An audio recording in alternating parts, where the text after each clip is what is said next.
Relax your mind. It's divine time.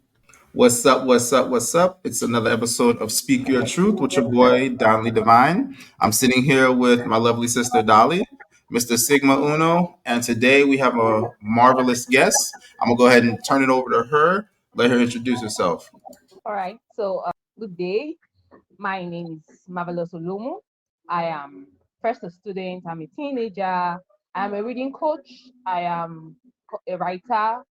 I am a spoken word artist and I'm a public speaker. It's nice meeting you.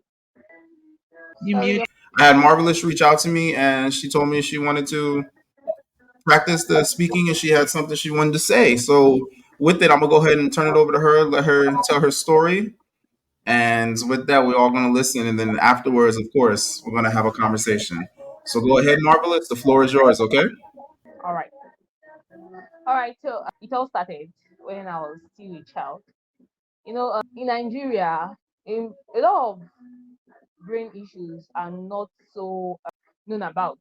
There's not this sensitization about what the issue is about and how to go about it. And so at a very young age, I had dyslexia. Yeah, as at then, I did not know it as dyslexia, right? I did not even know the name until recently. I just knew I had an issue that had to do with the brain and it affected every other area of my life. And I had to deal with it personally.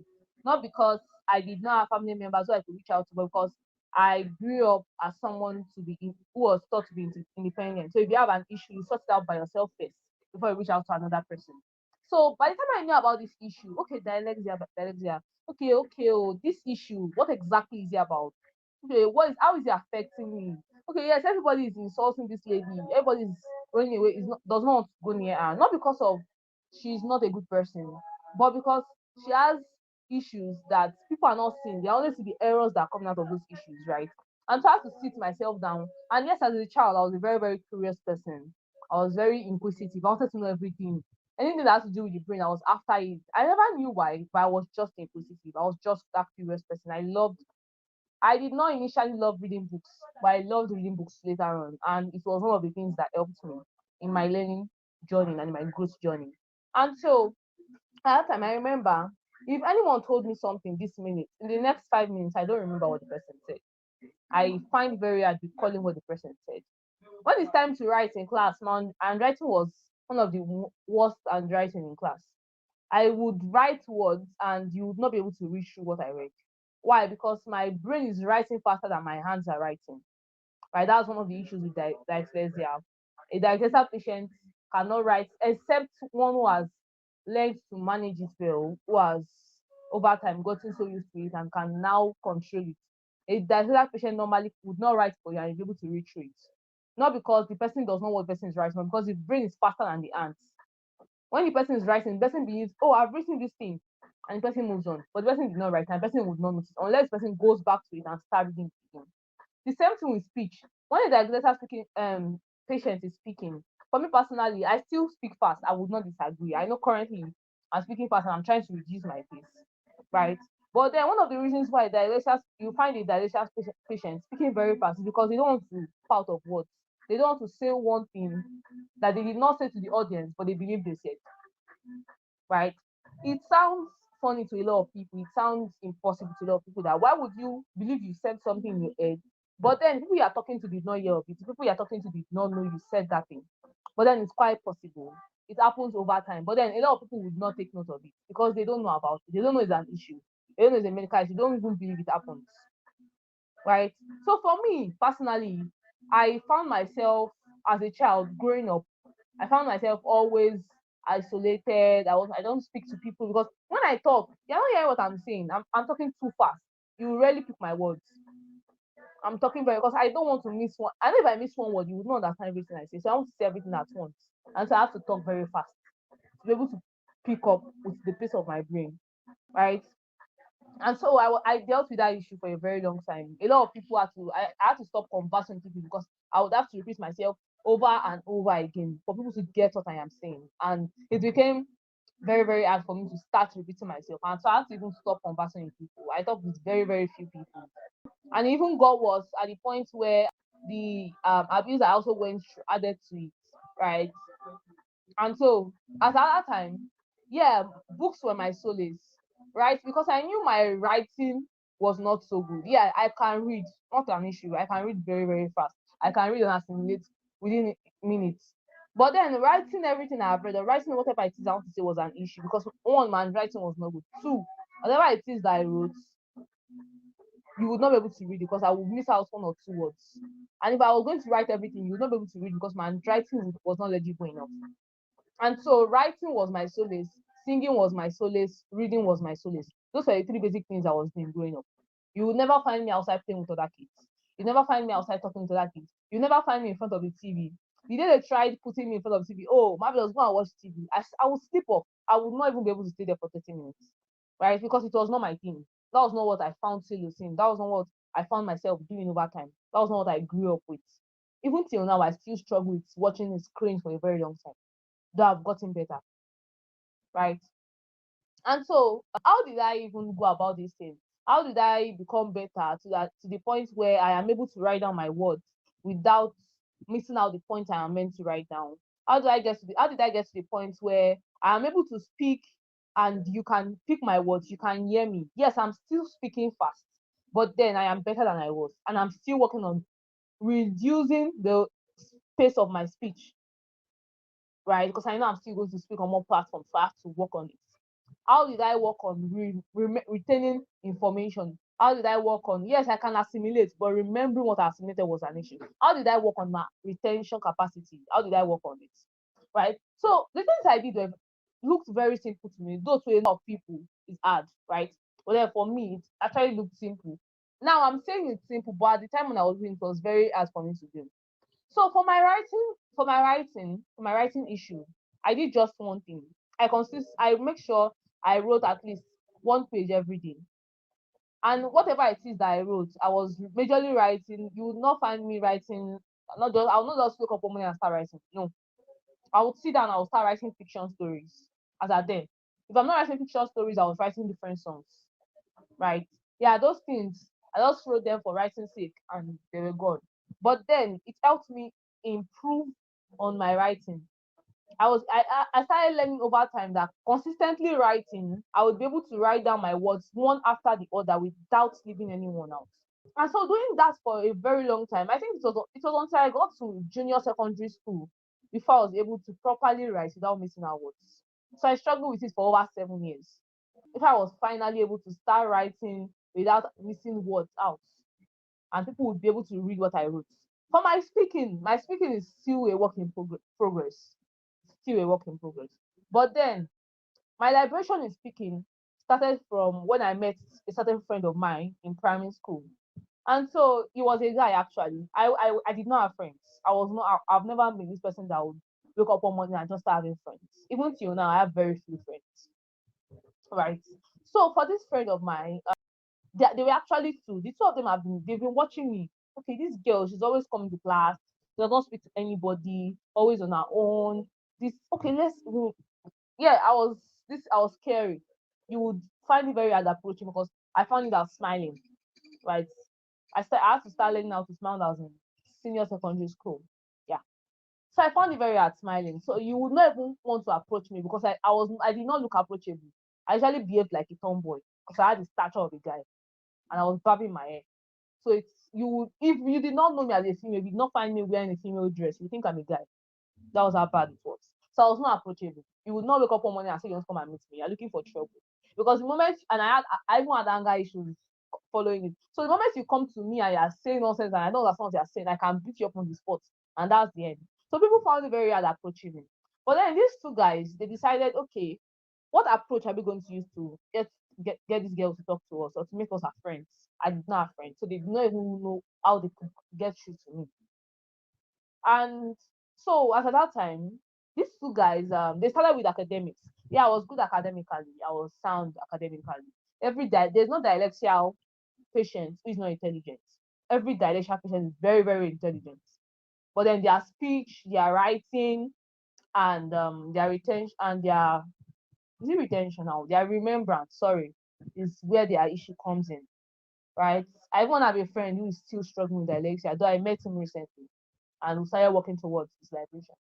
So They came in through academics. They got to meet our teacher. Sir, want to be sitting, I want to sit down with this girl because no one was my seatmate. You cannot come and wake up one night and come and start sitting down beside me. It's not possible. Unless you want to sit down with a ghost that's not going to talk to you throughout. So they started with sitting down beside me during class, come and meet me. Oh, can you explain this thing to me? Yeah, I would explain. I have no issue with it. Would explain. And so over time, I found out that okay, these people, they were not going to judge me, they were not going to criticize me, they were friendly. And so I decided, okay, let me start talking to these people. And so I started talking to these guys. And so over time, we became friends, and I started to share with them. And I found out that okay, these guys can pick my words no matter how fast I am. And so that was actually one of the things that made me keep my friendship with them or sustain my friendship with them, right? And so we were friends until now we are still friends. And so these guys always make sure I talk every single day. Once I'm in school and they're in school, I must talk. So talking to them, whenever I was talking too fast, my fellows, you're talking too fast. And I would have to, pause and continue again. And that was where my liberation started from, right? Yes, before then, I had taken my time when nobody was there to stand in front of it. I did not even like looking at the mirror. So I would just stand and be talking to myself. You think I'm mad? If you saw me that time when I'll just sit down and say, I don't go. I'm always inside my room. So you cannot even know if I'm around. If you don't know that I've come home, you will not know I'm around. So I would sit in my room. I know that there's nobody comes to look for me except probably they need my attention or they need me to do something. Nobody's coming to disturb. Nobody's because there's nothing else to come and talk to me about. I'll answer you. There's nothing else except it's something I know that involves me that would answer you. And so I would always sit down in my room and I'll be talking to myself. Oh, this, and this. Oh, this person said this. And I would just be talking and talking and talking and talking because I was trying to reduce my pace. But what I did not know was doing it by myself would not give me the entire liberation I wanted, would not have given me what exactly I needed. And so having these two guys who were my friends helped me pause when I was too fast and continue when I was at a slower pace, reduced the pace at which I was speaking. It helped me. All right. But then I found out, again, when I think that was in junior secondary school, when we had a debate. And everybody was like, oh, I cannot talk fast, I cannot talk fast, I cannot talk fast, I cannot do this debate. Oh, this. And there was this marvelous somewhere that was always sitting in the corner. She does not used to talk to anybody because everybody had complained that she's too fast. But she knew the point to give for that debate. She knew what to say for that debate. But then for the fear of someone judging her and saying you are talking too fast or you have nothing to say, she kept quiet somewhere. Until someone who knew me and knew how fast I talk mentioned my name to our teacher. And that was when I knew that it was not a cause for me to speak too fast. It was just depending on the situation I found myself that would determine if the pace I was speaking was right or was wrong. Right. But then at that point in time, I had already started working on my pace. I already knew, okay, if I'm talking too fast, you have to pause and retrace your speech. I knew at that point in time already that because yes, for myself and those my two friends, we were together for over 5 years before I finally left primary school and went into junior secondary school. We had to depart because we were in different schools. But then those 5 years helped my speech. Those 5 years had an impact in the pace at which I talked. And so that was where the liberation for my speaking started from. Before I continued, then from the debate situation where I was able to speak outside for the first time. I think that was my first time I was speaking in public, if I'm not wrong, that I was not criticized. I think that should be the right word to use because I was speaking in public before then, but then because I was too fast, they, shut me down and the rest. That aside. And so, yeah, I continued like that. And secondary school, senior secondary school, see, I finished. I did different boot camps, and people started recognizing, oh, this girl has this thing, this girl can do this. And I continued my life that way. So for my retention, how did I do it? Yeah, till now, I actually still struggle with remembering things. I would not disagree with that. I still struggle with it. But then I found out that one hack I can always use if I'm going to remember something. Yeah, a lot of people have insulted me. Hey, you talk too fast. Hey, they tell you one thing 1 minute, next minute you don't remember. They have to repeat something for you 3 times, 4 times. They will call your name, you will never remember that your name was called. Right? I heard those words. Yeah, they pained me a lot. And it also taught me to not always use other people's words to judge myself, because there was always a blessing in every course. There's always a blessing in every course. There's always a gain in everything, right? Yeah, those things are part of the things that shaped me into who I am today. Reading books, it was those factors were one of the many factors that led me to becoming so engrossed in reading, right? And so for my retention, I think, yeah, I was still struggling with, yeah, academic. I was not struggling with remembering my academic books. So I was not struggling at all. Academics, I don't think I've ever struggled with academics. No. But then when someone says something, just I forgotten. Sorry. Next person is saying the next thing. It is the last person to talk. I remember the other people what they said. I've forgotten about it, and I struggled with it until I think it was Pass on the Baton or Think Big. One of those two books. I'm sorry. One of Pass on the Baton. I've forgotten who was Pass on the Baton and Think Big by Ben Carson. So I read those two books and I found out that for Pass on the Baton, I cannot really remember, but I know that reading that book changed my perspective of my remembrance, because I read in that book about a guy that had issues with his life, and a lot of people were talking down on him, but he still got out well, and it gave me hope. Then reading Ben Cassie's story in Think Being about how he was a dullard, and reading, growing, and the rest helped him. I knew, okay, there was hope for me. There was a solution somewhere that I've not found. There is still something I can do that I've not seen. Right? I knew it already. And so it was not left for me to find out what is that one thing I've not done? What is that one thing I need to do to get the liberation or the result I want to get?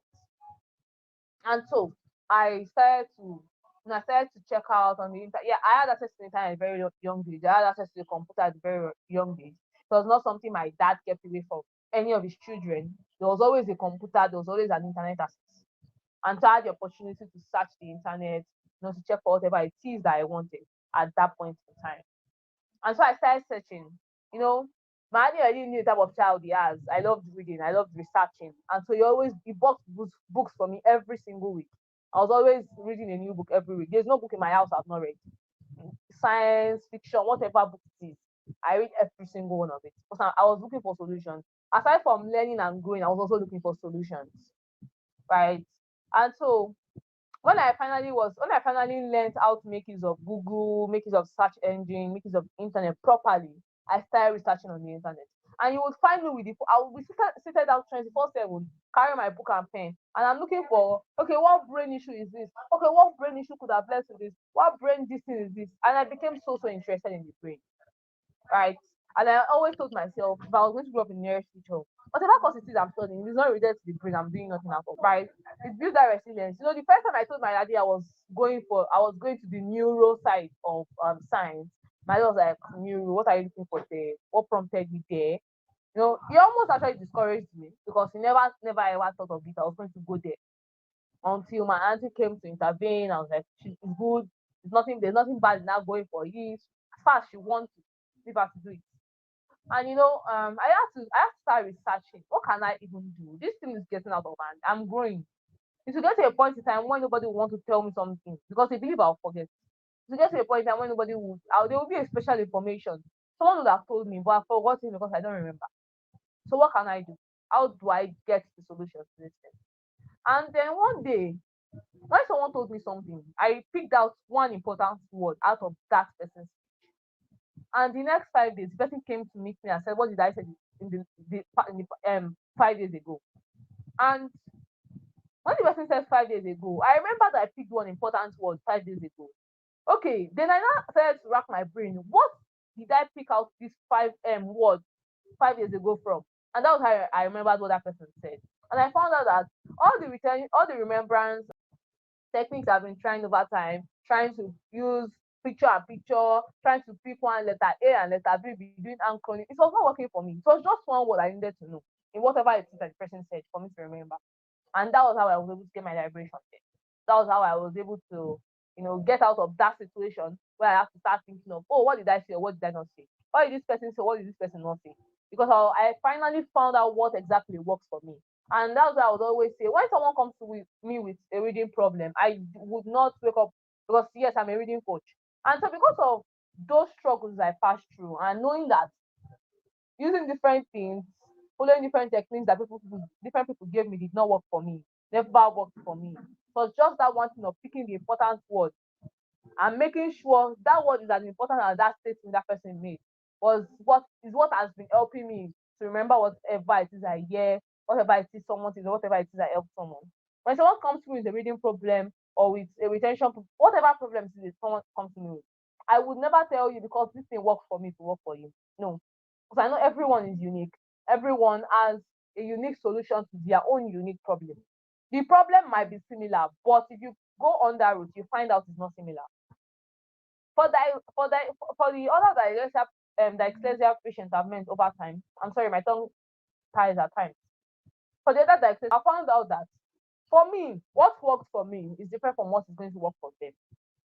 The one I met in my university, my current classmate, and you know, I've been okay. He told me that because I found out over time, he will tell this person, he's trying to tell this person something, but then what he feels he's saying is not what he's saying. And for me, I have been in that situation before. So I understood what the problem was. And everybody's always like, no, now this is not what he said. And I'm like, no, this is what I said. No, he's trying to because that's what his brain has registered. His brain has said that, believes it has said it. That's what his brain would tell him it has said. But that's not what his mouth said. Because probably it was something he wanted to say before or after what he was meant to say that he said. But for him, he believed he said the same thing was meant to say. And so I found that okay, his own issue is not even about remembering what someone said, like mine was. Yeah, his writing is not so good, but his handwriting is even better than mine. Yeah, he's right. You can if you don't know what you are reading, you cannot go and read his book because his brain is still faster than his hands. His brain is still faster than his speech. Unlike me, I've trained my brain over time to work with my speech and with my hands, right? And so I found out okay, for him, I cannot tell him to go and do the same thing I did. If I'm going to recommend a solution to him, he would have to first of all work on making his brain, his speech, and his hands to work together. That's where his liberation is going to start from. Unlike me, we have to start from my hands before I worked on my speech. And so that's how it has been. Over time, yeah, I'm still growing, I'm still improving, I'm still learning. And in the nearest future, I might find out another option or another way to remember things faster than I already do. I might find out another way to reduce the pace of my speech when needed and to increase it when needed. But for now, that is what is still working for me. Concerning my writing, I don't write so much with my hands again, but then typing with my fingers has also helped me consistently train my hands to still work with my brain in accordance with what my brain is doing or saying. And whenever I see that I find out that my brain is trying to move faster than either my hands or my mouth, I pause it, whatever it is that is going on in my brain. Because I've learned to make everything be in my control. I pause whatever it is that's going on in my brain. Do what has been processed before I continue thinking of doing something else. Because no matter how much you try, yeah, there are some parts of your brain that you cannot control. There are some things you cannot control. There are some actions that are not voluntary. They are involuntary. You cannot control them. And so whenever you have the chance to control them, if you are not fast enough, you will lose control of them and you will go haywire. So instead of going haywire, you have to also learn to be fast, right? You have to learn to be fast to do whatever it is your brain has processed and you have not done and you need to do. If I have processed before that, okay, I'm meant to buy, I'm meant to subscribe to my internet connection in 1 hour, and I want to type out content I'm going to put on my social media platform also in that 1 hour. What is going to be on my mind is what I want to type out on my social media platform. If I don't subscribe to my internet connection that instant, I'm going to forget about it unless an emergency comes up, right? Because my brain has moved to the next thing. I cannot control it. It's involuntary. But if it was another point where I was thinking of two of them at the same time, I can still control it. And so that's how my dyslexia journey has been. I'm still working. I'm still a work in progress. I'm not perfect, but then I am better than I was. Thank you very much. You have a very fast brain. It was funny listening to your story, how you were talking about how you were kind of isolated from everybody and you really enjoyed reading and singing. It made me think of my wife. Like with her growing up, she would always be away from people as well. She was always in books. She had like kind of a lisp, so she went and her mom put her in speech classes, and so that's how she kind of got a little more comfortable with talking to people. But even to this day, a lot of people feel like she's very unapproachable. People always usually see her because she always just has like just a I call it a regular face, but people take it as in like she's looking unapproachable. They call it a RBF, a rest in B face. So I find that interesting. So a lot of people kind of avoid her. You said that you really enjoyed reading. Like books equal Yeah. knowledge. And as you kept on going, like I wrote that down, and as you kept on telling your story, I was like, yeah, this is a very intelligent woman. They say that bad handwriting leads relates to the intelligence of an individual. So when you said your handwriting was bad, I was like, a lot of doctors, lawyers, and stuff, their handwriting is kind of caca. So don't feel bad about that at all. One thing that did stand out is you said you had to work on your hands before you worked on your speech. My question is, for your mind, does your mind need to constantly be stimulated? Sorry, what did you say? Does your mind need to constantly be stimulated? Like you need to constantly be doing something? Not exactly, but then for me, I am more of a spontaneous person. Oh, So okay. if I'm going to do something, most times I just do it. I don't plan for it. And one of the reasons why I avoid planning most times is because the moment I plan for something and my brain or my mind begins to process another thing, whatever it is I planned, I've either flop it or I tweak it. Okay. I had a public speaking engagement last year. I wrote Yes. out, okay, it was a spoken word present performance, and I already wrote out my spoken word piece. It was a two-page piece. I said, okay, this is what I am presenting, and the program was a business program, yeah, dominating business, and so I was to relate reading and business through my spoken word piece. I had written my spoken word piece. I had even rehearsed with a friend. I recorded it and I sent it to a friend. My friend already said, "Oh, this is perfect. It's going to work well. It's going to touch people." All those things. I was hyped already. And Yes. then it got to the day of the program, and every single word I had written went out. Every single thing I had practiced went out. A different piece was what was on my head. Well, that was a different, completely different piece was what was ringing on my head till I got to the stage. Cheese and Right? bread. That was it was a completely different thing that was ringing on my head till I got to the Hmm. stage. And when I got to the stage, it was pieces of the ones I've written before that was coming in. And so I had no choice. The new one and the old one, I had to tweak them together and start with it. I started with the new piece, brought the old piece in between, and I was just bringing it in between each other. Did it And all I flow found out later together? on, a lot of people I found out later Okay. on that if I had used just the old piece, it would not have touched people the way the interwoven one touched people. Because afterwards, a lot of people have come and meet me, oh, I love your speech. How did you write it? But for me, I knew it was spontaneous. I did not write this in anywhere. I did not even Talk about write. that right there was just freehand. Ultimately, it's like you know what? I didn't plan it like this. It just happened like this. Yeah, That's exactly. A very good friend, a very good friend, who is my best friend now.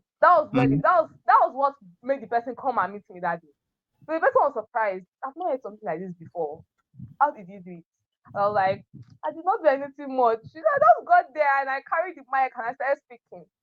And that has not been the only spot where it has happened to me. At different points in time, when people say, Marvelous, take the mic and do something, I don't plan for it. I rarely plan for speech. If I plan for a speech, I'll flop whatever it is I wrote. So I don't even bother. The least I can do is to write important points and leave it there. You are lucky. I'm not gonna lie. I get nervous. Like I feel like for Oh, me, I see, would get nervous and freeze up. You just be like, da da da da da. Like, that that's her man. superpower. That That's is what her I'm saying. superpower. Give Yeah, it a flow see, like that. wow. So you know how earlier you said that a lot of people tell you like you speak fast. When I was growing up, people used to try and say the same thing to me. I'm like, I'm not speaking fast. You just listening slow. So, so when Yeah, you said that, I was like, and I had wrote that down to tell you that too because I remember you said that you had ended up meeting those two friends and they told you, okay, you're talking fast, and you'd be like, oh, pause, and then you would kind of like slow down a little bit. My question for you is, when you slow down the way that you speak, do you feel like sometimes you're changing yourself to make others comfortable? Okay, I grew up as a people pleaser. Let me use that statement. Growing That up, answer. from when I was very young, I grew up as a people pleaser, Yeah. right? And I actually I have a speaking engagement June 16 where I'm going to talk about identity crisis. I grew up with identity crisis. Yeah, Mm-hmm. I knew I had potentials. I knew I was highly intellectual. I know my intellect was very high. But then I pleased people more than I pleased myself. I started learning how to please myself first, not long ago. So long I met a friend recently that I started learning to put myself first, right? So and Yes. at that point in time, I felt it was normal. Yeah, I actually felt weird. I'll be like, why am I even slowing down? Say, people, I'm uncomfortable when I'm slowing down. I was always that way. At the point, sometimes I will get violent and I'll be like, I'm not doing it again. I'll even tell them, I will beat people. You know, it's not take anything to beat people. And That's they'll be like, no. Marvelous, no, we understand. Marvelous, calm down. Marvelous, calm down. Calm down. We're Yep. not fighting. But then I was not Do you feel comfortable. Till now, if I'm talking to somebody and you tell me to slow down, I'll be like, see, if you're not listening to me, I'll not talk again. Just get out of my sight. Because it annoys me when I have to start. No, it annoys me when I have to start talking one after the other. That's something. And like, what? If I enter a class and the lecturer is doing A plus B, see, I would not learn anything in that class. I will just carry my bag and I'll leave the class. I I don't had a blame teacher. you. Drop that class. I had a teacher Yeah. like that in my secondary yeah, school. right. I don't listen to that man in his class. Once the one is teaching, I carry my textbook and I'm doing something else because I know I'll get zero from his class. The moment you start doing Mr. A plus Mr. B, come on, what are you? Please talk. But some people enjoy it. Some people enjoy it. I have friends who enjoy you talking one after the other. But see, we cannot relate. I will throw you one side and leave you. But that's how it has always been. I was once a people pleaser. But then, even as at that, I'm actually grateful for that time, for that help, because it Mhm. has helped me also. Yeah, it was not comfortable then, but then it also helped me. Okay. That's good. That's good. And yes, you are 100% right. So please yourself before pleasing anybody else. I mean, some people try and say that it's selfish, but when it comes down to it, like if you are not, I was actually talking to somebody earlier today. I was like, if you are stuck trying to be something, if you're not walking in who you are, you're going to run across a lot of obstacles, which therefore will make it harder for you to do what your purpose is because you're not being what you truly are. So I mean, definitely please yourself before you try and please anybody else. I And know we Mr. Sigma Uno, I think he was about to ask a question. Okay. So, do you feel like when you were growing up, your parents wanted to change who you were? Sorry, what did you say? When you were growing up as a child, did you believe that your parents wanted to change that about you? Your ability to speak as fast as you were speaking? Okay, I would say, okay, I'm trying to pick the right word here. So, growing up, like I said earlier, I was trained to be independent. So, majority of the struggles I went through growing up, my parents don't know majority of it, right? Mm. My dad was used to me talking fast, and for my mom, we already spoke. So she did Hmm. not really Mm. take note of this girl is talking too fast or she's talking too slow. What the speech, whatever conversation was going to be between us was going to be one or two words. So there was no need for me to talk too fast or to talk too slow. And my Wow. dad I usually had conversations with. So it was majorly my dad was used to me talking fast, right? So, wow. So do she you, did not does allow your me to dad speak. does, does your dad talk as fast as you talk? Is that where you feel No, like you got it from? my dad does not talk as fast as I talk. Though my dad actually also talks fast, but his own is still on a moderate level. But he does understand you.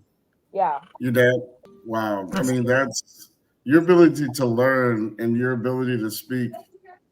Wow. I mean, when you talked about debating, that's huge because that's where it comes in really well. And but you were saying that they were trying to tell you to slow down too.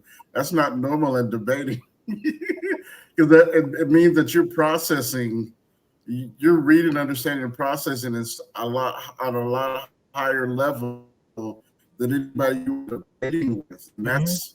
that's amazing. That's your superpower. Thank you. Wow, that's Thank amazing. you. That's what I Thank thought you. about I literally thought the same thing. I was like, her brain, because she said her brain was moving way faster than her hand was. And that's something like for me, my brain is like pew, and I can't get the words out. Sometimes I would literally eat. My brother can attest to this. I will eat my words because I can't get it out fast enough. Because it's like pew, pew, pew, pew, pew, pew. So I can relate to you on that. You're saying like trying to process, like you're smart. You know what I'm saying? And so you're like super smart. You're oh my gosh. And sometimes people try to get that right, like no, you can't hide. Don't let him do that. Oh my gosh, you are highly intelligent. Man, oh my goodness. I mean, she said she was interested in neuroscience. That was a question. I mean, literally a brain surgeon here. We're talking to someone who wanted to be a brain surgeon. Like, come on. I think the only thing that competes with that is rocket science. Like cheese and bread, man. Marvelous, you are marvelous. I remember you were talking. If I'm not mistaken, you said that like your short term, somebody would say something to you, you kind of wouldn't like remember what they had said. Would you say that your long term memory is? How do I ask this question? Your long term versus short term memory. Do you feel that you have a better long term memory than short term memory? Yes, I would say that because for me, what I did not, if you say something now and I don't remember it now, and you Mm-hmm. ask me after a very long time, the moment you mention one word from what you said that time, it triggers every other thing you said, right? For a Okay. lot of people, for me personally, I think I actually prefer that. I prefer it that way because if you ask me now, in the next 1 hour, I forget everything you did.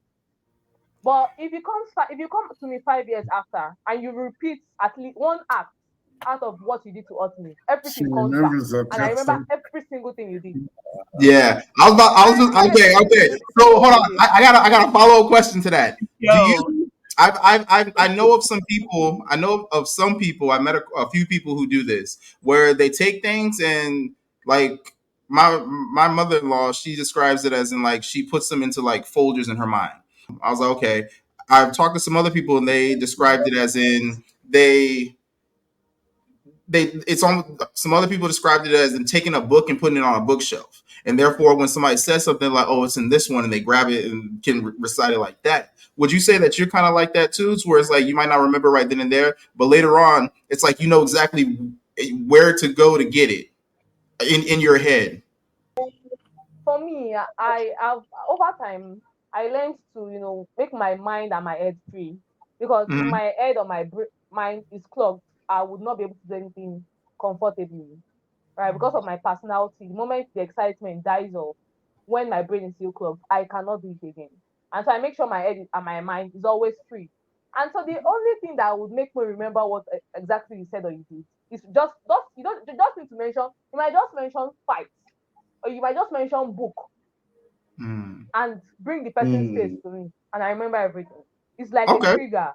The moment I see one trigger, everything rush back in. Oh, that's dope. Yeah, that's dope. So so what I'm hearing, what I think I'm hearing is if you read or see anything, you're always going to remember it. But if you're told something, you might not remember it. Yeah, I might not remember it immediately, but once there's a trigger in the nearest time, I Yeah. remember. It's photographic memory. She's taking Hey, it. I need you when I take tests. I need She's you taking when I the take information so fast. you know? Just so you know, if I'm ever like beside you and we're taking tests, I'm just gonna look at you and be like, and then point to a question, just be like, you know. So when you force yourself to speak art, when you force yourself to, when you would slow down your speech, everything's still moving how it does in your head, right? Yeah, So depending on how I allow it. and when you do that, do you often end up forgetting what you were trying to say because that moment's already gone in your head? It actually depends on the context of the conversation. If Mm-hmm. I know what I wanted to say before is important, I make sure I pause whatever it is that I'm going to say next. I don't say it. I know it's processing, but then I do what I can to stop it from coming out. And I say what I was meant to say. But if I know whatever it is I was meant to say is not so important, and later on I can trigger that speech and say it again, I leave it and allow it go. Or I pick one important word from it and say, okay, I tell myself, okay, this important word is going to be the trigger, because I know once I have a trigger, I remember whatever it is I was meant to say. So I pick the important word and I'm repeating that word in my head. One side of my head is repeating that, or I write it down somewhere and I can look at it. And oh, this word, okay, what exactly made me to start remembering this word? Or what exactly made me write this word down? And that triggers the entire speech. Damn. You are the definition of think before you speak. I was gonna ask her, like, do you write down things so that you don't forget because everything is going so fast at times? Because is that something you practice often? But you kind of just answered it because I was like, wait, I wonder. You know? Yeah. Like I got sticky notes everywhere. Yeah, you really do. Your house is like a rainbow. He knows. I'm like, yes, yes. I have a question. I have a few questions. Look. So the first question I had, how does your emotions affect the way that you speak? Like, sometimes if I'll use myself, sometimes if I get My emotions. anxious, Do my yeah. emotions really have an effect on my speech? I don't think so. Okay. That's good. Okay. All right. I was going to ask you. Okay. I said, now during the time when you were working on your speech, how did that experience affect your mental health? Like, so before you had encountered those two friends that helped you, how did that affect your mental health? Not having anybody in your circle, and trying to Isolation. navigate, trying to navigate everything. How did that affect you mentally? Mentally, I would not say it did not affect me, but then it did not really, really, really affect me. It affected my self-esteem. That was the Okay. major thing that actually affected, because I did not really feel hurt, because I learned to accept that people would not like me. I Mm. learned to accept that people would not want to listen to me. So it also helped me reduce the odds, or because I even became used to it. I became to the pain and the odds that came with people isolating me, not wanting to listen to me. Until now, if I'm talking and you say and you are not listening, I will not be affected, because I've gone through it and I've become so to you that I don't even. If you tell me, if I'm talking to you now and I tell you don't want to listen to me again, I'll carry my two legs and I'm moving. You would even think that what you said hurt me, but then it did not even pinch me, not talk of hurting me, right? But at that time, it affected my self-esteem, right? I started to think of who would love me. I started to think of who would be ready to accept this girl. I started to think of how do I even get at least one person that I can talk to, Mm. right? I know some people would ask, you have family members, wouldn't you have talked to them? But then growing up, I was not so interested with speaking with family members. I was not interested. I was more interested with speaking with those outside of the family than speaking with those inside the family. Mm. That's deep. Right, right. Because I think it was in one of the books I read back then. I was a lot of books. I read books outside of my league. They'll say, yeah, at this age, don't read this book. All those truths, I need to follow it. See, now I don't follow it. If you tell me on that 20, on that 25, don't read this book, that's the book I want to go and read. You tell me this book is for those that are married, give me the book, I want to read it now. You tell me if you have not had a business that is making 1 million naira, don't open this book. I'm sorry, that's the book I'm opening immediately. Because that's how I've always been. You dare me, I challenge you. I love it. Right. So I read books out of my league. There are some books I read when I was very young. You would never believe I read those books. Mm-hmm. You would never even believe I was able to finish that book. Because everybody believe it is not for people my age. It was not for people of my class. Mm. Right. So I read back then that though I would not just build relationships between my family members. My Mm-hmm. family members can leave me anytime. I can leave them any day, anytime. They can desert me any day. But those that are not family, that you build a strong relationship with, will find it very hard leaving you alone. And so I was after building relationships outside of the family. I was outside after building a connection, a network that was outside of the family. Because it is that network and that connection outside of the family that will still come back and help the family that I have inside. Wow. And so I was always, I was always mentally stressed, thinking of how to connect to people, how to talk to people, how to get people to listen to me. It especially affected me. I would not say it did not affect me because I was always stressed, trying to get people to accept me. Yeah, at the beginning, it did not really, the results were not so evident, right? But later in life, or should I say recently should be around 2021 or so. Recently, those people I had reached out to back then, I wanted to be friends with back then, that did not want to be friends with me because they felt this girl has a lot of comma, she's too fast in talking and writing, you can never read it. They felt I was a snob, they felt I was proud. I don't need to smile, so I was unapproachable. I was bobbing my hair. I look like a guy. I don't use earrings. I don't use necklaces. Back then I used to wear trousers. So you would not even really record. You see me coming from afar, you will not know it's a girl. Mm-hmm. So I was unapproachable. But now majority of them are now reaching out to me because they want to be friends with. They want to be known with me. They want to be friends with me. So that Mm. mental stress, that mental breakdown, that mental draining back then, the self-esteem issues I was dealing with back then, as at then, it affected me, yeah. But then I can see the impact now. I'm reaping the results now in a positive way. I love it. I love it. Just to see like the way, just hearing you speak about what you've gone through, how you overcame it, and just your overall take on life in general is beautiful. Some people, they wouldn't have that same mindset. Like, Thank you. it is what it is. I was dealt a bad hand, but it's one of those like, okay, I was given this, but what am I going to do with it to overcome it? And you've overcame it and some, and you're still working through these things. Like, neurosurgery is amazing. And to be black and a woman, amazing. So, as from one woman to another, I am so proud of you. And I'm in your corner rooting for you. Thank And you. when you going and pass the board and pass your Thank you. exam for surgery, just know Dolly's in your corner, rooting for you. Way over here across the ocean. I'm about in tears. Mm. That's Thank you very much. yes. You have anything to add, Mr. Sigma Uno? I had some questions about how this. I just wonder. I mean, you're an amazing person.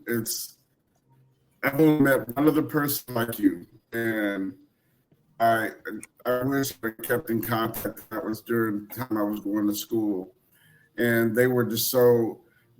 Everyone around them didn't add up to who they were, and it wasn't like they were arrogant. They were just themselves, and their mind went so quickly. Their mind was working so quickly, and everything they did was so quickly, and it was precise, and then they were successful at literally everything that they did. So when you do your spoken word, Ah, no, no, no, no, no. Mr. Good. Sigma Uno. It's all, I don't know what's up with it, but every single time bro man starts to cook, it's like someone turns the stove off on him. And every single time he starts to get into oh what he's man, saying. Okay, is he back? Hey, you did your okay, notorious thing and oh man. started talking and it froze up on you. Man, and I close Spoken all word. the other Hey, browsers Mr. for Sigma this. Uno, I All think right. from now on, I'm be like, hey, come over to my place. Come over to my place. I'm about to set up a setup to where no matter what, I'll Right. always be able to have at least like two other people here with mics and everything. I'm about to start doing that. That's my next goal. Gotcha. But with your spoken word poetry, does it come from heart to mind, or is it just all in your mind? Is it things that you see? Is it what you feel? Or is it just from your mind, or things that you've read, or things that you understood? And it sounds to me, this is a two-part question, because it sounds to me like you came here knowing stuff, and all that information was reeling in your mind. Is that true? Is a portion of that true? No, You don't have to write Reading. it down. like I said earlier, I'm more of a spontaneous person. When I was talking with my best friend, and it was like, okay, you're going on this podcast to share your story. I was like, fabulous. And what are you going to say? What are you going to say? He knows I'm a spontaneous person already. But then he just wanted to know, okay, what are the one or two things you are going to say? Can you even tell me? I'll be like, okay, there's not so much I'm going to say. I've written about some of these things. Some of the things I've said there, I missed out on it when I was writing about my story on my Facebook social media, on my platform on Facebook, right? And I've always said it. I'm a spontaneous person, right? So you can ask me one question now. I answer you in one way. I answer someone else in a different way. You will never find me answering two persons the same way. So I did not actually plan to answer the questions they asked me the way I'm answering them. They all just came like that. And then for my spoken word pieces, I've learned over time to whatever it is I'm going to say, if I don't understand it in depthly, I don't talk about it. I learned over time to do it. Right? And one of the reasons why I learned how to do this is because I know anybody can ask me anything anytime. Anybody can wake up one morning and ask me questions. And so if I've spoken about this thing before, and you felt, oh, this girl gave grandma everything she said, touched one by one, and then you bring one question, and I'm looking at you like, it's going to be a slap on my face. And so when I want to write a spoken word piece, I write from experience, I write from understanding, and I make sure I'm speaking from what I know, what I've passed through, and what I understand. Yeah, it might even be something I read, but if there's one thing about me, when I am reading anything, the moment I found out one thing I don't know, I would research. Every possible information I can get on it. I'm researching on it, right? The first time I knew about, I'm trying to remember this issue. I think it was a brain also. I think it was one. It's one type of brain. The first time I knew about that brain, my daddy bought. I think he bought 10 GB that day or 20 GB. I finished it in 3 hours. What was I doing? I was looking for what did not lost because of this brain. The first time I knew the biological name of one snail like that as its secondary as the primary host, my teacher could not. She just sat down. That day, she just sat down beside me and she was looking at me. My biology teacher back then, she knew I was a curious person, so she always made her phone available to me when I was in school. I went to a boarding school, so I could not make use of my phone then. So I always went to her to make use of her phone. So once I come to her office with a book, she would just drop. She has two phones. She will drop one phone. Up there's data. Please let me to manage it though, and she's off. Because the moment I sit down and I see one thing, I'm gone. Anything you're saying, I know it, I will not hear. If you like call me 10 times, I'm not listening to you. Until I understand what I'm reading, until I see what I'm looking for. Nothing else matters. And so it has actually helped me over time. It has helped me in my speech, it has helped me in my communication, relationships, and the rest. You have like just motivated me to go and start making sure that I finish a book a week. Right. As fast as you, I'm gonna try and knock out a book a week. It's a good goal. Have you encyclopedia yet? Sorry, what did you say? Have you read the encyclopedias? Any of them? For the encyclopedia, the first time I saw the encyclopedia, I lost skimmed through actually. I would not say I read because I did not sit down to read and read and read. I just skimmed through, just picked something and I closed it. I've not really, that encyclopedia of a thing does not really be my thing like that. Whenever I come across the hard copy, because I don't, something like that, I cannot read it on my phone. If I'm going to read something like that on my phone, I'll get bored out because of how bulky it is. So whenever I come across the hard copy, probably in a friend's hand or in a library, I just skim through, pick one or two things, drop it, and I'm up. That's how it has always been for this. What's your favorite genre to read? Fiction. My favorite genre, like types of books to read. Do I have a favorite? I don't think I have a favorite. Okay. But I read any book available. I read You said I ain't got a type. biographies, memoirs. I don't have a favorite actually. If it's got words, that's the books that I like. Literally. That's what's up. So, all right. Is it safe to say that if there's anything that you are interested in at the moment, you're going to end up reading a book on that? Is it safe to say that? Ask me a question. Yes. Is it safe to say that if there's anything that interests you at the moment or you don't know, you're going to start researching that right then and there, and that's what you'll be stuck on. Definitely. Man, I need to practice that. You remember that saying back in the 90s, knowledge is power? Yeah. That's what like it's emanating from her right now. Knowledge, Yeah. power. Exactly. That's I mean, she said that she didn't know anything about her, and she ended up reading that book in 3 hours. I was like, cheese and bread. I'm like, yo, that's ridiculous. That it's not ridiculous. That is amazing. That is marvelous. That is marvelous. yeah. That's crazy. And so, marvelous is your government name, the name that you were born with. Yeah. Is marvelous the name you were born with? She said, yeah. Yeah, her parents already knew. Mm, Her that parents was already Yes, knew. yes. Yeah, her ordained. parents already knew. Her parents already knew, like, yeah, this child of ours is about to be marvelous. Her mom's like, we should name her Marvelous. The dad's like, yes, yes. That's what's up. All I right, mean, you said you like to sing. Now and then, if I'm not mistaken, I was about to say that. I'm not mistaken, Take you it out my write mouth.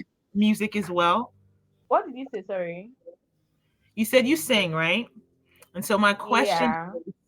do you write music? Because I know you said you do spoken word and poetry. Do you write your own music or lyrics? It's actually been long I wrote music. The last time I wrote music was, I think that was 2014, 15. It's long I wrote music. I don't write music. Okay, I wrote music in 2022. Yeah, that was the last time I wrote music.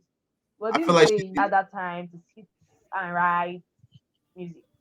I feel like you being because when she asked you that question, you put your head up, and I swear to God, you thought for a second, and then you answered the question. she was like, yeah. I mean, there's one. I mean, I've seen that before when like you ask somebody like, "Oh, you sing," and they're like, I do a little bit, and then they start. You ask them, "Oh, let me hear something," and they blow you away, and you like, "No, you sang," you know. So I feel like you probably do write music, but that's just a little talent that you don't want everybody to know yet. But it's okay. I don't put you on the spot. I'm just Oh, kidding.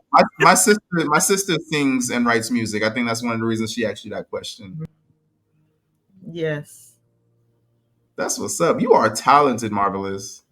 You are Thank you. talented. I'm not gonna lie. I envy the reading ability you have, and I'm like the way that you can your retention. There's nothing wrong with that. Your retention, because in all honesty, a lot of people can remember what you said 5 minutes ago, but they won't remember anything. Most things that happened 5 years ago.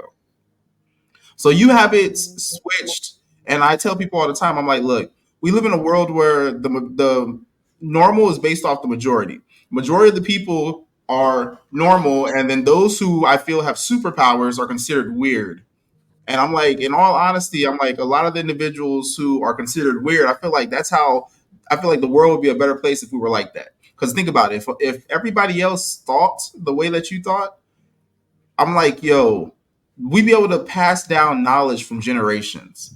At the same time, we will be a lot further in technology and healing than we are currently. So it's just like we would constantly be passing knowledge on based off of the fact that you know how they say history repeats itself. You have a recollection of history, which means that you can pass that on to those who are younger. And if we all thought that way and can remember things from long periods of time ago, that didn't even sound right. If we can remember things from the past the way that you can, ooh, you know how different this world could be. Man. Oh my goodness, you are literally a key to a door that needs to be unlocked. We know that it can, but it needs to be unlocked. And right now, you you you you have something that can really change this world. You have a gift that can really change this world. You're special. You're very unique. Thank you. I am thankful that you came on here because I mean I know this. You definitely inspired me. You inspired me. I'm like, I need to start reading more. Oh, that's something that I don't do very often. And how you talked about you can't really read on your phone like that. I understand. And from being in America, everywhere you go, you see people just looking down at their phones constantly. I All mean, the time. nobody really looks up. Nobody really like engages with other individuals, or they're always behind some type of screen. Now, granted, we're doing this podcast, so we have to be behind the screen currently. So, but other than that, I'm like, there needs to be more individuals who can read. I feel like we're in an era now to where many kids don't know how to read or write because everything is on a tablet or some kind of device. So Yep. handwriting is pretty much going out the window. Reading and writing is going out the window because now everybody just relies on YouTube or videos to teach them things. Nobody Type. really knows how to communicate, read, write, and so therefore now they're not going to be able to save any knowledge, preserve any knowledge, because if technology goes away, we just lost everything. We think that we are evolving. In all honestly, we're digressing in our evolution. Reverting. Yes, and I'm like, the way that how you are reading and you can recite the things while at the same time adding things from your experiences. I'm like, you are a walking hieroglyph. Thank you. Like that is a blessing. That is a blessing. Yes. You have anything else, Dolly? I do. I wanted to ask you this. Have you ever considered, Drink all my tea. I know you said you're still in college, still at Yeah. university. Have you considered like starting a program for other people who walk through what you walk through? The only program I'm actually working on currently is a reading program. For the dyslexia, no, I've not considered it. That's something I'm that only I. focused. Uh-huh. I'm majorly focusing on reading because I feel if a dyslexia patient can read properly and assimilate properly, then they can work on other areas. Because it is how fast the brain can read and assimilate that will determine how fast you can work on the brain to work on other things. Okay. That's good. That's good. That's good. I've got three more questions. One of my own, and then two that I always ask to anybody who comes on to the podcast. My question is, how are you in teaching individuals? Oh my, How are you on teaching? Are you able to teach other individuals things? Like, for example, like my wife, she's a wealth of knowledge. She can't teach you how to add or anything. She has all this knowledge, but she has a hard time passing it on to other individuals. How are you with passing knowledge on to others? okay, so I do three things. One, I write and I post on my social media platforms. Hmm? Two, I have paid mentorships and paid programs. And three, when I have people I meet physically who I know are ready to learn and Hmm. implement whatever it is I tell them, I make sure I engage them in conversation, know what their problem is, and recommend things I know that are practical and can work for them. Because I believe if everybody is continually looking at, oh, this is the theory, read, and you're not telling them the practical they can use their hands to find. You're not telling them things they can use their legs to do. You're not telling them things they can use their hands to do. Then you're not telling them the right thing to do. Process to it too, because exactly how you said, everybody doesn't learn the same. What may work for you may not work for somebody else. And I mean, that's like when Yeah. I was in the Marine Corps, I applied that with my leadership too, because I'm like, everybody isn't motivated the same, you know. So it's like you have to understand the individual, what their strengths and their weaknesses are. Work on the weaknesses to build their strengths more. So I mean, I like that response. I like that response. Now, with it, if you could change anything from your past, what would you change, and how would it change who you are today? If I could change anything from my past, what would I change? I would change my environment first. I would change the environment I was in first. Then I would also change my my environment is actually the major thing I would change. Then I would change my network. I don't really have so much power on my network in the past because I was very young and I'm still Hmm. very young. So my environment is the major thing I could have changed because that was the major thing I had power on. And I would have made sure I had a high self-esteem where I could talk where I was meant to talk. Because at some point in time, I missed out on certain scholarships because I was always keeping quiet. I missed out on certain international opportunities because I was always quiet. Right. So if at that point in time I learned to talk, I learned to build my self-esteem, Hmm. then I don't think I'll be in the same place I am in. If I learned to say no to certain things and not put people before myself, I would have progressed to than I currently am. Mm. Cheese and bread. And okay, how would it change how I am today? If I had the opportunity to change my environment as at then, I believe right now I would not First of all, my thinking would have progressed than it currently is. Right. Yeah, I know I have this wide scope of thinking. I think far, far, far, far. I make sure when I'm thinking, I don't think just in my All past. right. You said that if you Because changed your environment, it would change you how? Okay, so I was saying if I had the opportunity to change my environment, then my thinking would have grown more than it currently is. I would not, because in some situations I limit my thinking. Not because Hmm. I don't know I can think further than that, but because I lived in an environment where my thinking was limited. I grew up in a local place.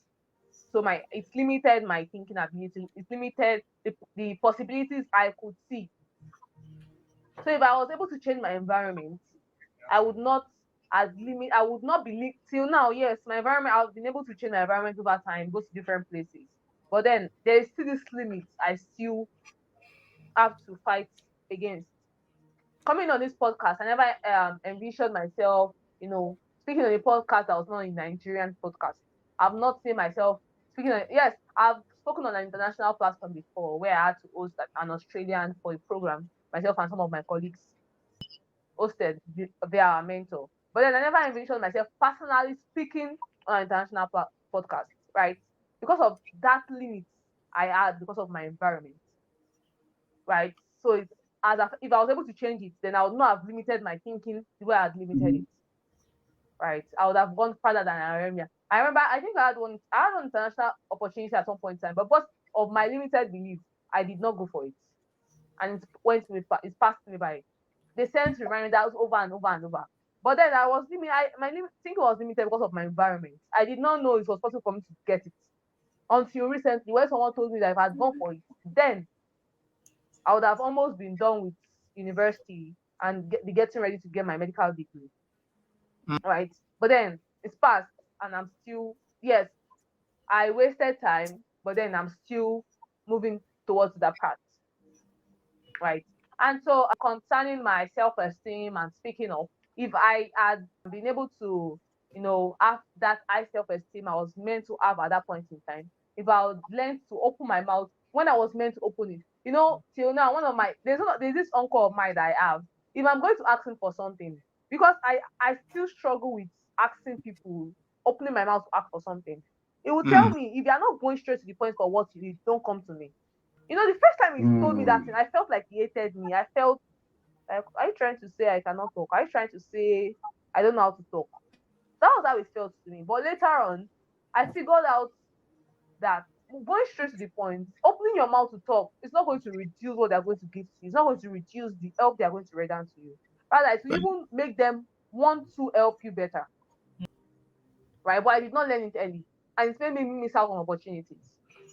I remember I met a certain lady when I went for a program when I was almost about entering into senior secondary school. And this lady told me that because I was older than her at then. I think that was around 2018 or so. And she told me that because I was still writing fictional books then, fictional stories, sorry. And she told me that she's also a fictional, she writes fictional stories for children, and she publishes her books and sells it in the university. And she said if I wanted to, that I could just come to the university and drop my raw written story, and they're going to do the editing, the publishing, and they sell and give me the money. But then, because I found it what? very hard, Oh yes, no. later on, I was able to tell my aunt, who was more inclined to what I was doing, and my dad. But then Hmm. I did not speak so early, and so they did not have that time and opportunity again to take me there, right? Wow. If I had spoken at the same time where I got that opportunity, even if it was just my mentor I told at that point in time, I would have had those books published and I would have had it going around. But because I did not speak up, I lost the opportunity. If I had built my self-esteem, I would have been able to. Yeah, I met some high net worth individuals back then, but because of my low self-esteem, I could not collect their contacts. After that program, I could not reach them again. They went off my tip, and that was the end. Yes, over time, because of I've been able to grow, I've been able to evolve and increase my influence and my network. I've met some of them again on different other occasions and would be able to reconnect. But then that opportunity I missed back then, the things I would have been able to get If I had connected with them back then, I've missed it. It has gone. It is only the current one I can get again. And so that's how it has been. Man, You know what? like I have some more, like you saying that brought up some more questions, but I'm like, nah, we're gonna be talking all day. We're gonna be talking. You know what? But we, how much time you got? Let me ask that. How much time do you have? I actually don't have any. This is actually the only program I planned for. The coaching program. I actually meant to get on a call with someone, but then I know she's not going to be free till 9, Mhm. and we're still in the evening, so I still have time. Okay. Would you say that you still have those opportunities that you feel that you missed are still available if you were to retrace your steps or either seek them out again? For the fictional books, I'm not so involved in fictions again. Yeah, I can actually still retrace my steps for fictional books. Still possible, but then getting the lady to still publish those books for me, but I think it will be impossible because it's been long I talked with her. It's been long I connected with her. Right? Hmm. It's been over 5 years I got her contact. But I don't think after that year, I don't think we've talked more than twice. So going back to her and saying, "Oh, I'm ready now," it actually sounds somehow. And so I've actually removed that thought. Yeah, I've actually written a book, but it's an ebook, and for now it's for free. But I plan on rewriting the book and making it paid. So Mhm. on publishing my books, I'm retracing my steps already, but in a different direction. Then for the international opportunities I missed over time, yeah, I'm actually retracing my steps for some and working on some. And there are some I cannot go back and get again. They are gone. For the people who I lost access to because of my low self-esteem, I can still Mhm. meet them. The person who made me connected to them, I'm still connected to the person. So I can still go and meet the person and say, "Oh, this guy I met so and so time. Or this guy so and so person. Who is this? Oh, I'm sorry. This person I met and so, this person, how can I get across to the person? There's this thing I want to do with this person. And they can still give me their contact. But then I don't want to go now because I feel I have not built that capacity to approach them and do what I want to do with them. So I'm retracing my steps also in that direction. Okay. Okay. I can definitely understand on the relationships. There's reason X's or X's for a reason, and things that did not work out didn't work out for a reason. But for the opportunities, I mean, I'm not sure if you're familiar with Winnie the Pooh, but he has a saying, I often get to where I'm going by leaving where I'm at. And I mean, so with that, it's like if an opportunity ever presented itself, chances are that it's most likely still there. It's just a matter of how bad do you want it. Now, I know of some authors who are who write in fiction and in nonfiction. So I mean, they have books in both of them, you know.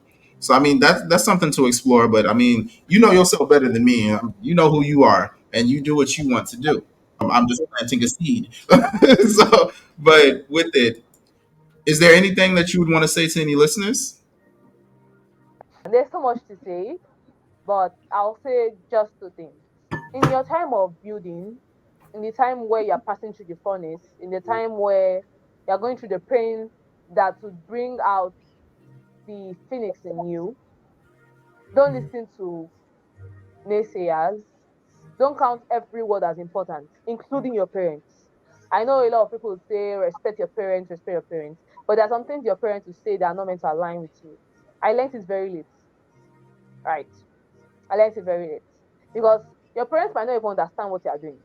So if you are going to say, because I'm going to respect my parents, every single thing I'm doing, I know it's right. I know it's going to help my life. But because my parents is saying I'm not meant to do it, I'm going to drop it. Don't try it. Rather try to explain to them and get them involved in what you are doing. Let them understand what you are doing. It took a very long time for my daddy to agree to the things I'm doing now. It took a very my mom is still even trying to agree to it. Though, she's still sideways. But then I know what I'm pursuing. I know the end goal. And I would not say because one parent is saying, don't do this thing, I would not drop it. No. I know if I drop it, the people that will get affected by me dropping it, it's not just one person, it's not two people, it's not three people.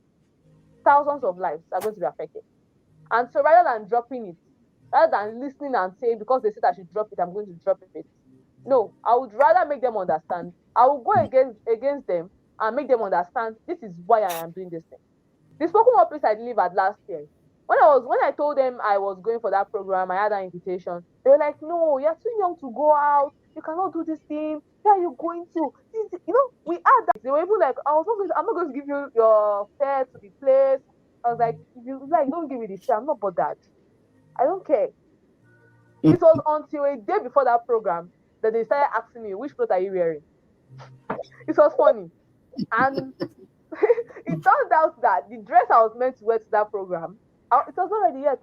I was still thinking of, what would I even wear like this? I'll just go and wear one clothes. It was a day to the program. I started sewing the skirt I was going to wear. It was the morning of the program. I already had to look for the shirt I wore to that program. But before then, weeks before then, days before then, we've been fighting over you're going or you're not going. But because they saw that I was so placed on I'm going, they said I was not ready to give up on what I wanted to do. They agreed. So everybody would not agree with you at the beginning. Your process will look like nonsense to people at the beginning until the results will start to show forth before they would understand what you are doing. So don't always, it's not every no you listen to. It is not every yes you also listen to. Learn to filter the words you hear. Learn to filter the things you listen to. Learn to filter what you accept and what you ignore. Make all your values in high regard. Make your principles very dear to you that nobody can out trash. Please. Right. And aside from learning to say no, aside from learning to filter your words, aside from learning to stand your ground and make sure you do the things you do, don't ignore the process. Don't try to out of one process. Don't try to out of the print. Don't say, I can skip this thing now. It's not important I do it. Don't try it. After I got my freedom from, speech and writing, I could have told myself I was no longer reading because I've gotten what I wanted. I could have told myself, there's no need for me to do this thing again. I can just leave it and the books are for the readers. What's my business? I'm just meant to be in one corner, living my life, and I'm off. I never of a truth, I never imagined myself doing public speaking. I'll say the truth. I never imagined myself doing public speaking. I never imagined myself being on social media and writing, people reaching out to me, I need this help, I need this help. I never imagined myself in that way. Right. I could have left reading. I could have said, the process of reading, the results from reading, I've gotten it. What else? Why do I need reading again? But no, I also learned that there is no process that is meant to be left aside. There's no process that is meant to be thrown away. And there's no process that is meant to be ignored.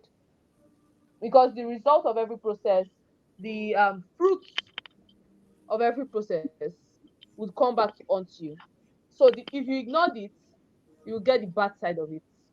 If you left it halfway, you will still get the bad side. It's only if you finish through the process that you get the right result. Don't ignore any process. Don't leave the process halfway. Don't say I've done it, I've gotten my result, that's the end. Continue. There's still more at the front. You can never know the end of a thing. You cannot see it finish. So continue. There is more at the front. There is more in the future that I yet to see. There are some things I'm saying today that I learned over 7 years ago. There are some things that some people would ask me today and they'll feel I just learned it yesterday. But no, I did not just learn it yesterday. I've learned it a long time ago. But as at then, it did not make sense to me. Some of my exams, even in the university, some of my courses, the things they are doing in the course, the things they are doing in that lecture, I've read about them years ago. I know them since. As at then, it did not make sense to me, but I was still learning. And now I know that it's the energy that I would have put into learning it again now. I'm putting it in more different things that would bring more results for me. If I had ignored them then, I would not have to start struggling with learning those things again. So don't ignore the process. There is nothing that is stupid. There is no stupid book. There is no stupid knowledge. There is no stupid process. It is left for you to make the most out of it. Thank you. Yo, that is beautiful. I swear, like you just talking, it felt like I was listening to like a motivational speech on YouTube. as I'm about to like go to the gym and do a workout. Trust the process. Don't ever give up on the process. I'm like, I got this. I'm gonna go pick up heavy things, pick it up, put it back down, pick it back up, put it back down. Walk out that gym like the let man. Completely. Trust the process. Oh, I'm Yes. sorry. I'm sorry. Before I forget, let me mention this. Don't Mm-hmm. ever ignore relationships. Don't ever ignore relationships. Yeah, I know a lot of people emphasize so much on building relationships, right? But now I'm not just saying wake up one morning and start building relationships. No, that's not what I'm saying. You know, myself and my friend we were discussing 2 days ago. My best friend, that's the person I discuss everything with. Noah on the same level intellectually. He reads where I read. He even reads more than myself. I'm still learning beside him. And it was like marvelous. You haven't because in the last month on my social media pages, I majored on how reading and relationship are interrelated. And I was like, yeah, emphasizing on relationships so much. But you know there's a clause to relationships. And I said yes, I know there's a clause to it. But then I need people to first of all know the positive effect of it before I mention the clause to it. Right. So make sure you are building relationships. And when I say building relationship, make sure you are building the right relationship. Make sure you are building profitable relationships. Don't just wake up one morning and go and meet one loud and say that is the person I'm building a relationship with. No. Don't wake up one morning and go and meet someone that does not even know where the next direction for their life is, has not found their legs. They don't know where their left leg is going to. And you say that the person I'm building. No. Build a relationship with the right people. And people would always ask, how do I build quality relationships? Make sure you have quality. It is what you have that would attract what you want. You want to build a relationship with someone in the highest pyramid. Make sure you have the quality the person is looking for. Can you solve a problem for that person? What can the person get from you that would add to that person's life? If you have nothing of such, don't try even approaching that person. They will throw you away before you know it. They will not even remember you're existing. So while you are pursuing quality relationships, while you are trying to build a relationship with someone or something, make sure you yourself you are qualified for that relationship. Make sure you have the values. Make sure you have the values that that person is looking for that would attract that person. Make sure that in the next 5 years, if the person should look back and say, this person started being in a relationship with me, this is what I have learned from this person, this is what I have gotten from this person. With that thing the person is talking about, will this help the person's life in the next 10 years? So you are also building yourself as you are building relationship. Don't ignore yourself. Oh. You can grow on your own. You can grow on your own. I would not disagree. But you must grow with somebody. So you have to still build the relationship. But don't rely your entire lifetime on the relationship you are building. Make sure you're also building yourself. Because if you should focus on just the relationship you are building, they will throw you out of the relationship before you know it. This issue of relationship actually cuts across every area of life, whether marriage, whether friendship, whether reading. There is no area of life that does not require relationship. There is no area of your life that relationship is not important. Education, you need relationships. And I would always say, have different relationships for different areas of life. For me personally, I have friends that are only my friends academically. Anything outside of academics, you cannot see us together. I have friends that are for my personal development. Anything outside of personal development, you cannot see us together. Mm-hmm. I have friends for my spiritual life. Anything outside of spiritual life, you cannot even hear that we know ourselves. When it comes to how I'm going to improve on my public speaking, my writing, I have a friend for that. I have a friend that knows every area of my life in and out. I know that this one, there is no area of my life that we don't know about each other, right? Yes. So categorize people in your life. Everybody is not for everything in your life. My friend will say, if you are for everybody, you are for no one. Ooh, If that you part have there. everything, you have nothing. See, the day my friend mentioned, what the day my friend mentioned that statement to me, it struck me because everybody was always saying, "I am Marvelous friend. Marvelous is my friend. Marvelous is my friend." I know my friend was like, "Why would everybody be your friend? Why is everybody always mentioning Marvelous, Marvelous? Anywhere you're going like this, everybody is coming to meet you. What is wrong with you? What are you doing?" Mm-hmm. And he said, "If you are for everybody, you are for nobody." And I was like, "Marvelous, if you are for everybody, you cannot be my friend." And I was like that day, I sat down to think about my life. You know when someone makes one statement and it's as if the person has been ringing it in your ears for 5 years. That was how it felt to me. So don't be for everybody. Be scarce. Be specific. Yep. Prioritize the right people for the right places for the right things. The definition of discipline I've always worked with, it was my secondary school principal that taught me this definition, and that helped my life over time. Discipline is not just about disciplining yourself not to do things. It's about doing the right thing at the right time in the right manner. Before you can say I'm a disciplined person, are you doing the right thing at the right time and in the right manner? If they say, for example, this podcast, if I'm doing this podcast at the time when I'm meant to be on a call with someone who needs my help, I'm not disciplined. It is the right. Oh no, man! I don't know why this be happening, yo. I don't know why this be happening. Oh, when y'all start getting into it, something it comes and says, "Hey, hold on, we got to hold on real quick."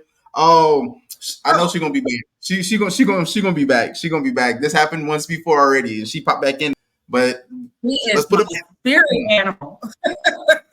She is my spirit animal. She said, "Everybody is not your friend. Everybody has a specific role. You the person over here. Don't be trying to be over here. I can't bring you over here. This is This and I mean, I love the fact she said that she speaks from experience, and I'm like, that's the same thing that I do. And I mean, it just so happens that I have to go through things to really understand it. And I mean, it sucks because I'm the same way. Even that's how I learn. I learn by doing. And so, I mean, with her coming through, I know it sucks. It sucks. But even with her coming through and saying that, like I say myself, I'm like, I can trust everybody, but I can only I know that I can trust people with certain things. I can't trust everybody with everything.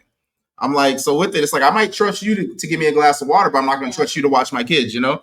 This is Mrs. Sigma Uno. This is Mr. Sigma Uno's wife. That's also my mother-in-law. But yeah, she said that you are her spirit animal. No spirit animal. All right, so I'm sorry for that blackout. Yeah, so as I was saying, where did I stop? I was talking about not being for everybody. Oh, I was talking about discipline. Yeah, I was talking about discipline. So if I'm meant to be on a call with someone, probably someone who paid for a 30-minute session or a 2-hour session, or probably for my mentorship, and I'm meant to be on a call with that person, and I'm on this call, I'm not disciplined. I'm doing the right thing. I'm doing it in the right manner, but I'm not doing it at the right time. So there's a clause already. I'm no longer disciplined. Until I'm doing the right thing at the right time in the right manner, can I say I'm disciplined? Right. So that's how it has always been. I've learned to, you see, you can fight with me because of it. You can fight with me. In my house, if I know I'm meant to be on a session and you're not calling me to come and cook for you, I'm sorry, you will not eat. You will not eat. Not because I don't want to cook, not because I don't know that you're meant to eat, but because there's something that I'm meant to be doing at that time. I'm not going to answer you. You will shout. You will talk. When you are ready, you will go and cook by yourself. Because I am working with that one mantra, and because of one person, I cannot tweak it. I cannot change it. Because I need to be disciplined. And so let it also work with you. Don't say because of one person is calling me somewhere, and you know I'm meant to be doing something. You now say, I am a disciplined person. If someone calls me, like, I will answer the person fast. You're not disciplined though. You're not disciplined. One bit. You're not disciplined because you're not doing the right thing at the right time in the right manner. So learn to do the right thing at the right time in the right manner. Don't be for everybody. Be for one person. Be specific. Prioritize the right things at the right time in the right manner. And make sure to always categorize people to where they are meant to be. Don't let everybody be able to approach you anytime. If it's that everybody in your circle can approach you anytime, you are still for everybody. Set boundaries, set healthy boundaries, and be firm with it. For me personally, there are some people I can call 12 o'clock in the midnight and they will pick my call. There are some people I cannot call if it's not 12 o'clock in the afternoon. Anything that is outside of 12 o'clock in the afternoon, I cannot call them. And if I'm going to call them, it has to be on a specific area. If it's out of that area, I cannot call them. And some people, if I am dying, I know I can call these people if I am dying. They would leave whatever it is they are doing and rush down and meet me. There are some people, yes, you might even know them as my very, very close friends. But even if I'm dying, I cannot call their line. Because I have categorized them in a certain spot. And I cannot go out of that spot. Right? So, like I said earlier, you cannot be for everybody. If you are for everybody, you are for nobody. Noted. Focus on something at a time. Thank you. Noted. And if you're a multitasker like me, you love doing a lot of things at the same time. Probably you're on a call, you're responding to messages at the same time, like I just did, or probably you can be eating as you're teaching, or you can be talking to one person, you're talking to the next person also, and you're saying two different things at the same time. It might be like me, but also learn to do one thing at one time. Don't always, yes, you love multitasking, you can do it effectively. I understand your standing point. I know it is a gift. No, I'm not talking down on it. But learn to also do one thing at a time. Learn to put your energy in one thing at a time. If you have a personality where your energy dies down if you don't do something immediately, learn not to procrastinate. Also, yeah. For some people, I'll use myself also as an example. For me, if I'm going to do something today and I no longer do it today, and the energy dies down after today, the next time I'll be doing it, I'll do it sluggish and I'll not do it well. So if you're like that, don't procrastinate things. If you're going to do something now, do it now and forget about it. But if you know you can sustain your energy for as long as you want, and what you want to do is not so important, you can leave it. I don't have an issue with it. But learn to do things as it comes. If you have an energy that dies out fast, that you cannot sustain. Yeah. See, you teaching me some stuff about myself right now. Like that's literally how I am. If I'm doing something and you interrupt me, I often get upset. Like with the job that I'm working currently, I'll like be cleaning or something, and then somebody will come over there and expect me to do something else, and I'm just like, I need to finish this because if I don't finish it, I'm gonna forget what I was doing, and then I'll start a new task, and I won't get back to it until I end up seeing like, oh, that's messed up. I need to do this, but I'll forget that I was already doing it, or either it'll hit me and be like, that's right, I was doing that earlier. So I mean, one thing that I'm trying to do is when I think of something, I go ahead and do it. So if I'm just like, I want to go for a walk, I'm like, man, you know what, let me go for a walk. Because I see that as a level of procrastination if I don't do it right then and there. If it crosses my mind, obviously my body's trying to tell me that that's something I need to do. So I'm just like, all right, let me do that. Now it's not like things where I'm like, I should shoot this person. I don't do things like that. But I mean, like when it comes down to like, oh, I should go ahead and cook this meal. And then, I mean, it usually works out because maybe later on we won't have the time to cook. It's like my body and my mind are inform me of what needs to happen. So therefore, right there, I'm just like, let me go ahead and knock it out because otherwise, oftentimes I end up forgetting. I don't get back to it. So I mean, you saying that hit for me. That hit for me. These are things that I'm noticing for myself. So thank you for bringing that to my attention. And I definitely know there's other individuals who are going to be listening to this that will be able to benefit from that as well. You have anything, Mrs. Sigmuno? No, she's on point. She said no. Some of the same stuff. Apparently, I am in full agreement. Everything is not for everybody, including yourself. You can't be for everybody. You can't. Because if you're for everybody, what do you love for yourself? You have to self-preservation. Because there's nobody else that's going to preserve you but you. Yeah. Marvelous. That was marvelous. Like, true talk, no lie. Let me go ahead and boom. Marvelous. I thank you so much for joining us today on the Divine Time podcast. Literally, it was a blessing for you to be on. That. Are you a motivational speaker? I know you said a public speaker, but you motivational speaker too? Like, is that one of your little trades? I tell you, I'm not a fan of motivational speaking because I believe in letting the words eat you immediately. What is the essence of motivating when you're not going to do it? Please let it eat you once and for all. I don't love motivational speaking. Yeah, I have the traits. I know I can do it, but then it's not my thing because I don't love it. Okay, that's perfectly fine. I'm just saying this. You definitely motivated me because when I get done with this, I'm like, you know what? I got some stuff I need to do. Let me hop down and buckle down on that. So, definitely, wow. Oh man, I'm sorry. I just started thinking of things. I was just like, you know what? I'm gonna talk to you some more offline. I'm gonna go ahead and do an outro on this, and I'm gonna talk with you some more because I definitely want to pull you back on here for some future conversations. Okay. All right. All right. So with that, like I said, this was another episode of Divine Time. Everybody has a story. Everybody has a voice. And as we heard today, Marvelous missed out on some things because she didn't speak up. Her life could be different if she had spoken up. Just like how we go through things in life, our voice, saying something, doing something can impact your life and possibly others as well. I know that there was a lot of us who have been empowered from her story today when her mind was racing so fast to where she isolated herself from other individuals.